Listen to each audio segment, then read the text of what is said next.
Hi friends, Ayyanar துணை serial இனி வரப்போகிற எபிசோட்ஸ்க்கான ப்ரோமோ தான் அந்த வீடியோவில் பார்க்க போகிறோம். அடுத்தடுத்த சுவாரஸ்யங்களை தெரிஞ்சுக்க வீடியோவை ஸ்கிப் பண்ணாமல் கடைசி வரைக்கும் பாருங்கள்.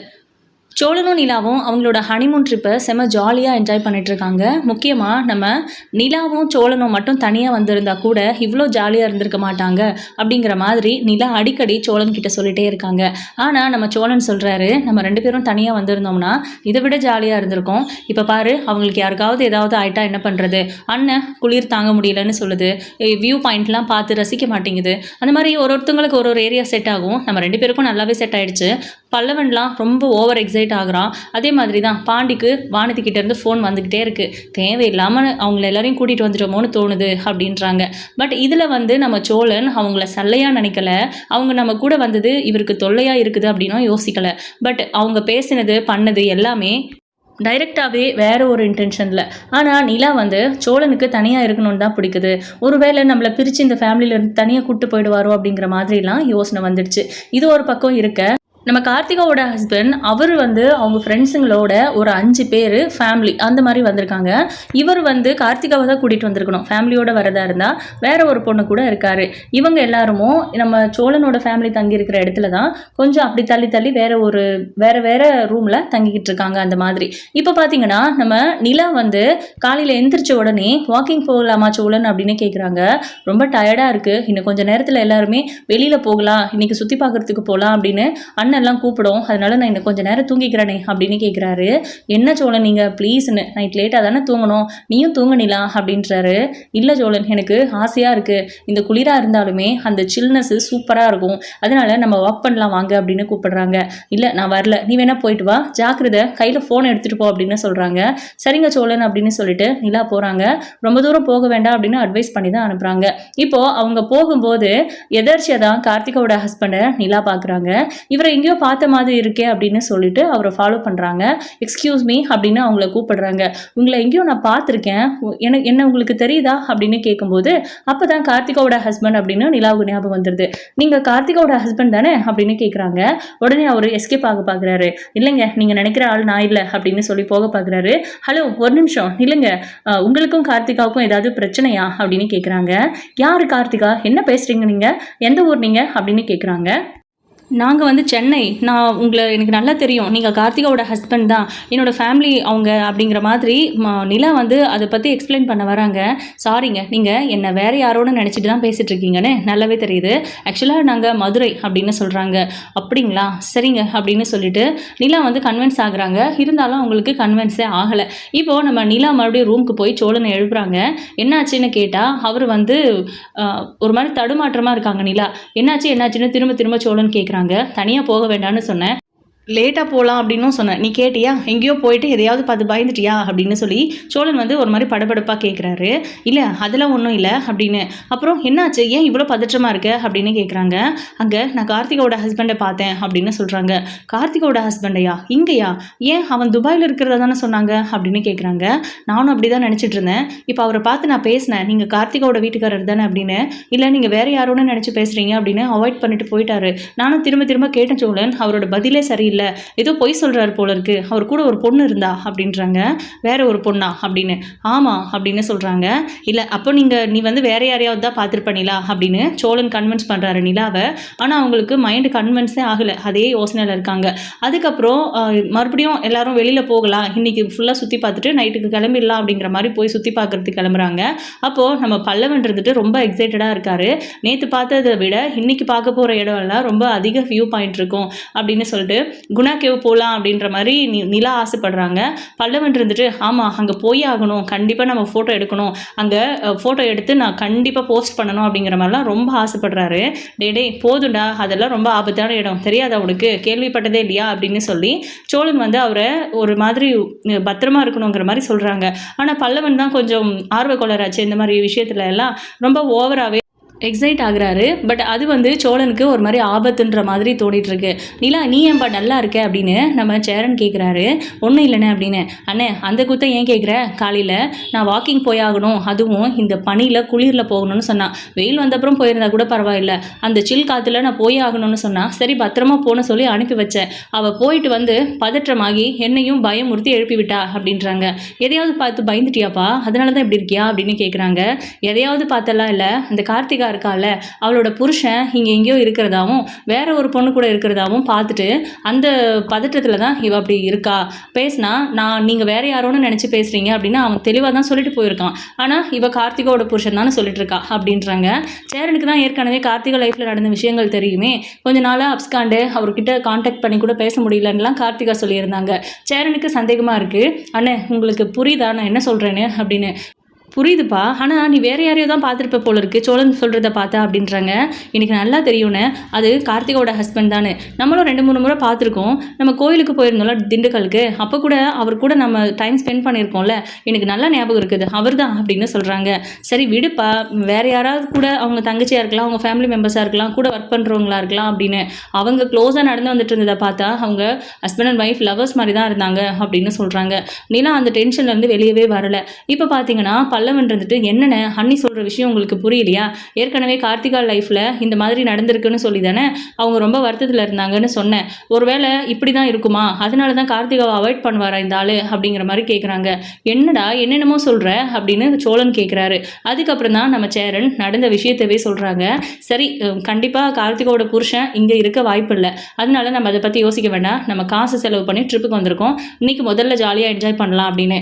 சரி சோழன் நிலாவோட ஆசை, அவங்களோட சந்தோஷத்தை நம்ம ஸ்பாயில் பண்ணிடக்கூடாது அப்படிங்கிறதுக்காக சேரன் அதெல்லாம் இருக்காது அப்படிங்கிற மாதிரி சொல்லிட்டு நம்ம போகலாம், நம்ம போயிட்டு சுற்றி பார்த்துட்டு வரலாம் அப்படின்னு கிளம்பிடுறாங்க. கிளம்பும்போது ரொம்ப ரொம்ப ஜாலியாக இருக்கார் பல்லவன். ஆரம்பத்துலேருந்தே சோழன் சொல்கிறாரு, டே இந்த ஏரியாலாம் ரொம்ப மோசமான ஏரியா, இடம் கொஞ்சம் மறந்துட்டோம் அப்படின்னா கூட திரும்பவும் அதே இடத்துக்கு வர்றதெல்லாம் ரொம்ப கஷ்டம், எந்த இடம் பார்த்தாலும் ஒரே மாதிரி தெரியும்னு சொல்லுவாங்க, கொஞ்சம் கேர்ஃபுல்லாக இருடா அப்படின்னு. ஆனால் கூட நான் என்ன குழந்தையா போனேன் அப்படின்னு சொல்லி பல்லவன் கொஞ்சம் ஓவராகவே ஆட்டம் போடுறாரு. அவர் பாட்டுக்கு அங்கே போகிறது இங்கே போகிறது, அங்கே நின்று ஃபோட்டோ எடுக்கிறதுன்னு பண்ணிட்டு இருக்கேன். சரி அவன் பார்த்துப்பான் விடுங்க அப்படின்னு நம்ம நிலாவும் சொல்கிறாங்க. அதனால தான் பல்லவனையும் சோழன் வந்து பெருசாக கேட்கல, கூட்டிகிட்டு வந்துட்டு குழந்தை மாதிரி ட்ரீட் பண்ணா, அவனும் காலேஜ் படிக்கிறான், அவனும் பெரிய பையன் தானே, விடுங்களேன் அப்படின்னு நிலா சொல்கிறாங்க. ஆனால் இப்போ பல்லவனை திடீர்னு காணோம். இவங்க எல்லாரும் ஆளுக்கு தேட ஆரம்பிச்சிடுறாங்க, எங்கே போனான்னு தெரியலையே அப்படின்னு சொல்லி. திடீர்னு ஒரு இடத்துல சத்தம் கேட்டு பல்லவன் வந்து இவங்கள பார்த்துட்டு அண்ணே அண்ணே அப்படின்னு சொல்லி கூப்பிடுறாங்க. திரும்பி பார்த்தா பல்லவன் நிற்கிறாரு. எங்கடா போனேன் அப்படின்னு நம்ம பாண்டி தான் ஓடி போய் கட்டி பிடிச்சிக்கிறாரு. எங்கே போன பல்லவா, நாங்களாம் எவ்வளோ பயந்துட்டோம் தெரியுமா, இந்த காடு இருட்டிருச்சுன்னா எந்த பக்கம் போகிறதுன்னு தெரியாமல் நீ இங்கேயே மாட்டிக்குவடா, நாங்கள் ரொம்ப பயந்து போயிட்டோம் அப்படின்னு சொல்லிட்டு எல்லாருமே ஃபீல் பண்ணுறாங்க. ஆனால் நம்ம சோழன் வந்து பலான்னு அடிச்சிடுறாரு.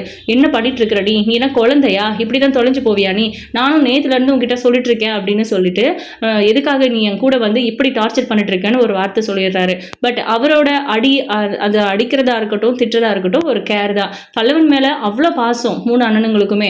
அப்படி இருக்கும்போது சோழனுக்கு பாசம் இருக்காதா என்ன? அவரை வந்து எல்லாரும் தப்பாக புரிஞ்சுக்கிறாங்க, முக்கியமாக நிலாவும் சேரணும். டே அவனை எதுக்கட அடிக்கிற, அவன் காணாமல் போய் இப்போ தான் கிடைச்சிருக்கான், எவ்வளோ பதறிட்டு இருந்தோம் இவ்வளவு நேரம், அவன் கிடைச்சதே சந்தோஷம் தானே, அவனை போய் அடிக்கிற, இங்கே பாரு இப்போ என்ன, அவன் உன்னை எந்த விதத்தில் டிஸ்டர்ப் பண்ணக்கூடாது அவ்வளவு தானே, இனிமேல் அவன் டிஸ்டர்ப் பண்ண மாட்டான்டா அப்படின்னு சொல்லி சேரன் வந்து அவரை கூப்பிட்டு போயிடுறாங்க பல்லவனை. இப்போது சோழனுக்கு ஒரு மாதிரி ஹர்ட் ஆகிடுது. நிலா கிட்ட சொல்கிறாங்க, பாத்தியா நிலா நான் என்ன சொல்கிறேன், அண்ணன் என்ன சொல்லுதுன்னு, அவனை ஏதோ நான் தொந்தரவாக நினைக்கிற மாதிரி அப்படின்ட்டு. அண்ணன் கரெக்டாக தான் சொன்னார் அப்படின்னு நிலா அப்பவும் சேரனுக்கு தான் சப்போர்ட் பண்ணுறாங்க. அங்கே இருக்கிற எல்லாருக்கும் சப்போர்ட் பண்ணுறாங்க, சோழனுக்கு மட்டும் சப்போர்ட் பண்ணவே இல்லை. ஏன் சோழன் நீங்கள் எப்படி இருக்கீங்க, ஃபேமிலியாக வரணும்னு ஆசைப்பட்டு நம்ம தானே கூப்பிட்டோம், அதனால தானே அவங்க எல்லாரும் வந்தாங்க, அவங்கள நீ ஹர்ட் பண்ணுற மாதிரி பேசினா அவங்களுக்கு கோவம் வராதா, பல்லவனை எல்லாரும் மணி போட்டு அடிக்கிற, அது தப்பு தானே அப்படிங்கிற மாதிரி நிலா சொல்ல, என்ன நீ எல்லாத்துக்கும் எனக்கே அட்வைஸ் பண்ணுற, உனக்கு புரியுதா இல்லையா, அவன் பண்ணது தப்புன்னு, அவன் தப்பு பண்ணால் யார் கண்டிக்கிறது, இந்த மாதிரி தப்பெல்லாம் என்கரேஜ் பண்ண முடியுமா, அதுக்காக தானே நடித்தேன் அப்படின்றாங்க. நிலாவுக்கு ஒரு மாதிரி ஆயிடுது. இருந்தாலும் நிலாவுமே சோழனோட இன்டென்ஷனை புரிஞ்சுக்காம பேசினாங்க. அதனால தான் சோழனுக்கு கோவம் வந்து ஒரு வார்த்தை சொல்லிட்டு அவர் பாட்டுக்கு நடக்க ஆரம்பிக்க நிலாவும் பின்னாடியே போகிறாங்க. ரூமுக்கு போனதுக்கு அப்புறமும் கூட நிலா கிட்ட ஒழுங்காக சோழன் பேசவே இல்லை. எப்போவுமே நிலா தான் கோச்சிப்பாங்க, பேசாமல் இருப்பாங்க. இப்போ நிலா வந்து சோழனை கன்வின்ஸ் பண்ணுறாங்க. கொஞ்சம் நேரம் கன்வின்ஸ் பண்ணட்டும் அப்படிங்கிற மாதிரி அமைதியாக தான் உட்காந்துட்டு இருக்காரு. அதுக்கப்புறம் சிரிக்கிறாரு. என்ன சோழன் நீங்கள் என்னை கெஞ்ச வச்சுட்டீங்கல்ல அப்படின்னு. ஏன் புருஷன் கிட்ட கெஞ்சனா என்ன குறைஞ்சா போயிடுவேன்? பரவாயில்ல, நீ என்னோட இன்டென்ஷனை புரிஞ்சிக்கவே இல்லைல்ல. பல்லவன்னா நம்ம வீட்டோட கடைக்குட்டி, செல்லக்குட்டி. அவனுக்கு ஏதாவது ஆச்சுன்னா எனக்கு வலிக்காதா? என்னமோ அவனை நான் டிஸ்டர்பன்ஸாக நினைக்கிறாங்கிறது மட்டும்தான் உங்களுக்கு தெரியுதுல்ல. ஆனால் என்னோட அக்கறை எதுவுமே தெரியல. அண்ணன் மாதிரியே நீ நினச்சிட்டல அப்படின்னு ரொம்ப வருத்தப்படுறாரு. சாரி சோழன் அப்படின்றாங்க. சரி சரி விடு அப்படின்னு. சரி இங்கே கொஞ்சம் தள்ளி ஒரு கூட்டமாக எல்லாரும் உட்காந்து குளிர் காஞ்சிட்டு இருப்பாங்க. நல்ல நெருப்பு போட்டு அதை சுற்றி கதகதப்பாக உட்காந்துட்டு இருப்பாங்க. நம்மளும் அங்கே போகலாமா அப்படின்னு சொல்லிட்டு கிளம்புறாங்க. ஆமாம், நம்ம எப்போ ஊருக்கு கிளம்புவோம் அப்படின்னு நிலா கேட்குறாங்க. இப்போ நான் என்ன கேட்டுட்ருக்கேன், நீ என்ன கேட்குறேன்னு சொல்லுங்க சோழன் அப்படின்றாங்க. இல்லை நாளைக்கு காலையில் இல்லை மதியம் அந்த மாதிரின்ட்டு நாளைக்கு ஈவினிங் கிளம்பலாமா அப்படின்றாங்க. நிஜமாவா நீயா கேட்குற அப்படின்னு. இன்றைக்கி ஃபுல்லாக பல்லவனை காணோன்னு டென்ஷன்லேயே போயிடுச்சு. நமக்குள்ளே சண்டை வேறு வந்துடுச்சு. அதான் நாளைக்கு இருந்துட்டு நாளைக்கு ஈவினிங் நைட் அந்த மாதிரி போகலாமா அப்படின்றாங்க. ஓகே நிலா, நீ சொல்லிட்டல அப்படின்னு நிலா பயங்கர சந்தோஷமாக இருக்காங்க. சோழனும் சந்தோஷமாக இருக்காங்க. அடுத்த நாள் காலையில் பார்த்தீங்கன்னா இவங்க எல்லாருமா சேர்ந்து அந்த சில் காற்றுல நிலா ஆசைப்பட்டாங்களே அப்படிங்கிறதுக்காக சோழன் எல்லாரையும் கம்பைன் பண்ணி வாக் பண்ணிட்டு இருக்காங்க. அந்த நேரத்தில் மறுபடியும் கார்த்திகாவோட ஹஸ்பண்டை வேற ஒரு பொண்ணு கூட பார்க்குறாங்க. அவங்களும் நிறைய ஃபேமிலி, ஒரு 5-6 பேர் அவங்க ஃப்ரெண்ட்ஸ் எல்லாம் ஃபேமிலியோட வந்து தான் அங்கே ஸ்டே பண்ணியிருக்காங்க அப்படிங்கிற விஷயமும் இவங்களுக்கு தெரிய வருது. சேரனும் நிலா சொன்னதுக்கப்புறம் அதை தேடி கண்டுபிடிச்சிருக்காரு. அந்த ஆள் தான் அப்படின்னு கண்டுபிடிச்சிட்டாரு. பட் இதை பற்றி பேச வேண்டாம், வந்தது நம்ம அதுக்காக இல்லை அப்படின்னு சொல்லி தான் அமைதியாக இருந்தார். இப்போ மறுபடியும் அவர் கண்ணில் படவும் தோ அங்கே பாருங்க அதுதானே கார்த்திகோட ஹஸ்பண்ட் தானே அது அப்படின்னு நிலா கை காமிக்கவும் சோழன் வந்து ஆமா அப்படின்னு சொல்றாங்க. அதுக்கப்புறம் தான் என்ன விஷயம் அப்படிங்கிறதையே இவங்க எல்லாரும் டிஸ்கஸ் பண்ணிக்கிறாங்க. ஸோ இதுக்கப்புறம் சும்மா விடக்கூடாது அப்படின்ட்டு சேரன் போய் தம்பி என்னை யாருன்னு தெரியுதா உங்களுக்கு அப்படின்னு கேட்குறாங்க. அதுக்கப்புறம் இவங்க ஃபேமிலியாக நிற்கிறத பார்த்துட்டு கடுப்பாயிடுறாங்க. நிலாவை தான் அவர் மறந்துட்டு இருந்திருக்காரு. ஆனால் கிட்டத்தட்ட அவங்க தெரிஞ்சு தான் பேசுகிறாங்க. கார்த்திகாவோட சொந்தக்காரங்க அப்படின்னு நினச்சிட்டு இருந்தாங்க. இப்போ சேரன் சோழலெல்லாம் பார்க்கும்போது தான் தெரியுது அவங்க யார் அப்படின்னு, எதுக்காக நம்ம கிட்ட பேசியிருக்காங்கன்னு. அப்போ கார்த்திகா வந்து அவங்க வீட்டுக்கு போயிருக்கிற விஷயம் உங்களுக்கு தெரிஞ்சு நம்ம இங்கே பொண்ணு கூட சுற்றிட்டு இருக்கோன்னு தான் அவங்க கேட்குறாங்க அப்படிங்கிற மாதிரி புரிஞ்சுக்கிட்டு தான் அவர் கொஞ்சம் தடுமாறுறாரு. இல்லை எனக்கு தெரியல நீங்கள் யாருன்னு அப்படின்றாங்க. அதுக்கப்புறம் அவங்க கூட இருக்கிற பொண்ணை கூப்பிட்டு நந்தினி நீ ரூமுக்கு போன வந்துடுறேன் அப்படின்னு சொல்லி அவங்களை அனுப்பிடுறாங்க. சொல்லுங்க உங்களுக்கு என்ன தெரிஞ்சுக்கணும் அப்படின்னு கேட்குறாங்க. எங்கள் வீட்டு கார்த்திகாவை கல்யாணம் பண்ணிட்டு போனதும் இல்லாமல் ஏதோ பேசக்கூடாததெல்லாம் பேசி டார்ச்சர் பண்ணி எங்கள் பிள்ளையை திரும்பவும் வீட்டுக்கு அனுப்பி வச்சிருக்கீங்க. ஒரு ஃபோன் கொடுப்பு பண்ணி பேசுறதில்ல. நீங்கள் துபாயில் இருக்கீங்க, வெளிநாட்டில் இருக்கீங்கன்னு நினச்சிட்டு இருக்கா. அவள் எவ்வளோ வருத்தப்பட்டு இருக்கா தெரியுமா? இங்கே நடனா நீங்கள் வேற ஒரு பொண்ணு கூட சுற்றிட்டு இருக்கீங்க.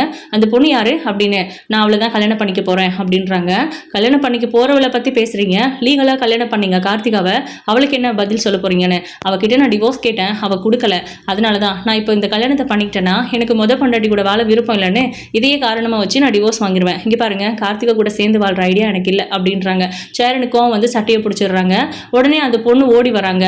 என்ன நடக்குதுங்க அப்படின்னு சொல்லிட்டு. கார்த்திகாவோட ஃபேமிலி இவங்க அப்படின்னு. ஓ எல்லாம் தெரிஞ்சுதான் அவங்க கூட சுற்றிக்கிட்டு இருக்காளா அவ அப்படின்னு சேரன் கேட்குறாரு. மரியாதையாக பேசுங்க அப்படின்றாங்க. உனக்கெல்லாம் என்னடா மரியாதை? ஒரு பொண்ணை கட்டிட்டு போயிட்டு அந்த பொண்ணோட வாழ்க்கையை நாசம் பண்ணதும் இல்லாமல் இப்போ வேற ஒருத்தி கூட சுற்றிக்கிட்டு இருக்க. நாளை பின்ன உனக்கும் இதேதாம்மா நிலைமை அப்படின்றாங்க. அவள் ஒன்றும் கார்த்திகா மாதிரி கிடையாது, கார்த்திகா மாதிரி எவ்வளவுமே இருக்க மாட்டா அப்படிங்கிற மாதிரிலாம் அவர் சேரனையும் கார்த்திகாவையும் சேர்த்து வச்சு ஒரு வார்த்தை வேற பேசுகிறாரு.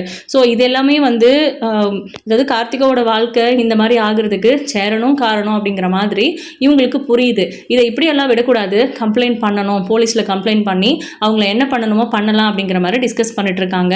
ஸோ ஃபைனலாக அவர் இவங்க கிட்ட இருந்து எஸ்கேப் ஆகி போயிடுறாங்க. உன்னால் முடிஞ்சதை பார்த்துக்கோ அப்படின்னு சொல்லி இவங்க அந்த டே ஃபுல்லாக இருந்துட்டு அன்றைக்கி நைட்டு கிளம்பி ஊருக்கு போகிறாங்க.